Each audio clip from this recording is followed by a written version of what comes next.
ওয়ালাইকুম আসসালাম রহমতুল্লাহি ওয়া বারাকাতুহু। সম্মানিত এক ভাই জানতে চেয়েছেন যে কাজা নামাজের শরীয়তে বিধান কি। মাশাআল্লাহ, জাযাকাল্লাহ খায়ের। আল্লাহ পাক আপনাকে উত্তম প্রতিদান করুন। সুন্দর প্রশ্ন করেছেন। কাজা সালাত সম্পর্কে আমাদের দেশে যে ফতোয়া দেওয়া হয় যে উমরি কাজা অথবা কাজা সালাত, জোহরের কাজাটা পরের দিন জোহরে, মগরিবের কাজাটা পরের দিন মগরিবে, এইভাবে তুলতে হবে। বিভিন্ন মানুষ কথা বলে, তো আমরা দেখে নেবো ইনশাআল্লাহ সহিহ হাদিস কি বলছে এ সম্পর্কে। সহিহ হাদিস যদি দেখেন, সহিহ বুখারী আপনি পাবেন হাদিসটা 597 এবং প্রথম খণ্ড 84 পৃষ্ঠা। এছাড়া ইবাফা হাদিস 569, 571, দ্বিতীয় খণ্ড 35, 36। সালাতের ওয়াক্ত সমূহ অধ্যায় পাবেন। যে ব্যক্তি সালাত ভুল করে অনুচ্ছেদ 37 অনুচ্ছেদ। সহিহ মুসলিমে পাবেন হাদিসটা 1592, 1598, 1600, প্রথম খণ্ড 238 এবং মসজিদের অধ্যায় যেখানে পাবেন 56 অধ্যায়ে। মিসকাত হাদিসটা পাবেন 603, 684, 687। দেরিতে আজান এই অনুচ্ছেদে পাবেন বঙ্গানুবাদ মিসকাত বাংলায় যেটা করা হয়েছে 634, দ্বিতীয় খণ্ড 210 পৃষ্ঠা। সেখানে হাদিসটা আছে যে কাজা সালাত আদায় করতে দেরি করা এবং নির্দিষ্ট সময়ে কাজা সালাত আদায় করা যাবে না। এই মর্মে যে মানুষের ধারণা যে অনেক ধরনের ভুল আকীদা আছে যে কোনো সময় আপনি আদায় করতে পারবেন, বা জোহরে ফজরেরটা আপনি সেই জোহরের আগে পড়বেন, এরকম না।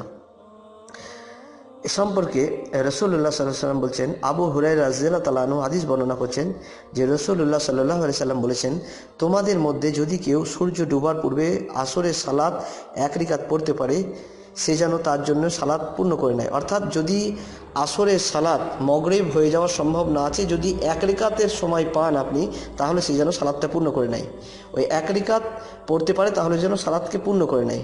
হাদিসটা সহিহ মুসলিম হাদিস। আর প্রথম কথা সহিহ বুখারীর হাদিস যেটা আছে, এটা আবু হুরায়রা রাদিয়াল্লাহু তাআলা আনহু বর্ণনা করছেন যে কেউ যদি ভুলে গেল অথবা ঘুমিয়ে গেল, তার কাফফারা হলো যে যখনই সে ঘুম ভাঙবে অথবা যখনই তার স্মরণ পড়বে সঙ্গে সঙ্গে সালাত আদায় করবে।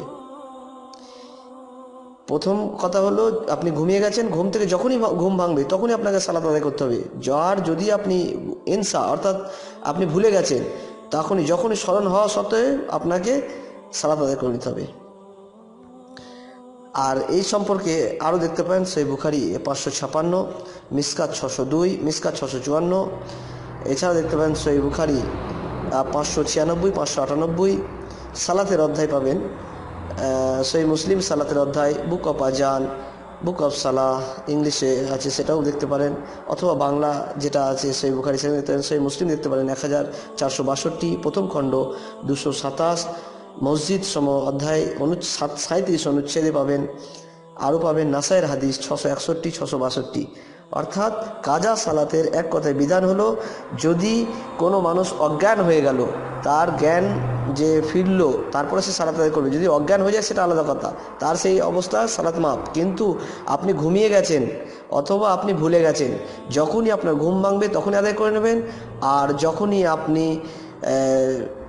যখনই ঘুম ভাঙবে তখন, আর যখন আপনি ভুলে গেছেন, যখনই আপনার মনে পড়বে যে আপনি রাস্তায় যেতে যেতে খেয়াল ছিল না, আপনার আসরের সালাত কাজা হয়ে গেছে, আপনার যখনই স্মরণ হলো তখনই আপনি রাস্তাতেই আপনি দাঁড়িয়ে যে অবস্থায় আছেন সেই অবস্থায় তখনই আপনি সালাত আদায় করবেন। এটাই হচ্ছে কাজা নামাজের বিধিবিধান।